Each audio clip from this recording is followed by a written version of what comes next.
అలాగే వేములవాడ, నాంపల్లి ఏరియా ఒక ఇంటికి రావడం జరిగిందనమాట అండి. ఇక్కడ వాష్‌రూమ్ ఇచ్చే విధానం చూస్తే ఎలా ఉందంటే, ఇల్లైతే ఈ వాల్‌తో అయిపోయిందండి. నార్త్ వాల్ ఈ వాల్‌తో అయిపోయింది. ఇదే నార్త్ వాల్ ఈశాన్యం వరకు కంటిన్యూషన్ అయింది. కానీ ఇక్కడ ఏమైందంటే, ఈ ఫ్లెక్సిబుల్‌గా ఉంటదని చెప్పి గదికి అటాచ్డ్ వాష్‌రూమ్ ఉంటే బావుంటదని చెప్పి, ఇంటి పారుని దాటి ఇలా బయటికి వాయువ్యం పెంచి ఇలా వాష్‌రూమ్ ఇచ్చారండి. ఇంటి పారుని దాటి వాయువ్యం పెంచి ఇలా వాష్‌రూమ్ ఇచ్చారనమాట. ఇలా వాష్‌రూమ్ ఇవ్వడం వల్ల ఏమవుతుందంటే ఇంటికి వాయువ్యం పెరుగుతుందనమాట. వాయువ్యం పెరుగుతుంది. ఇంటికి ఈశాన్యం తగ్గిపోతుంది.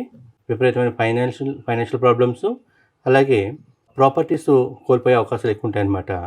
ఇంటికి ఎప్పుడు కూడా వాయువ్యం అనేది ఇంట్లోంచి అయితే పెరగకూడదండి. ఇంట్లో నుంచి పెరగకూడదు. బయట నుంచి ఒక పోర్షన్ అటాచ్ అయినా పర్వాలేదు, కానీ సెపరేట్గా ఇంట్లోంచి మాత్రం పొరపాటున కూడా ఇలా వాయువ్యం పెరగకూడదు. దీనికి ఇటువంటి మిస్టేక్ ఎవరు చేయొద్దు. జనరల్ ఇది పల్లెటూరులో జరుగుతుందనమాట. దీనికి రెమెడీగా ఏం చేస్తామంటే, ఈ వాష్‌రూమ్ డోర్ తీసి క్లోజ్ చేసేస్తాం అనమాట.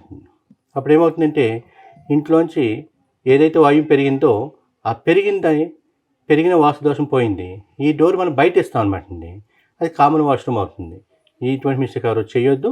అలా చేస్తే కనుక ఈ విధమైన రెమెడీని పాటించడం వల్ల మనకు మంచి జరిగే అవకాశాలు ఉంటాయన్నమాట.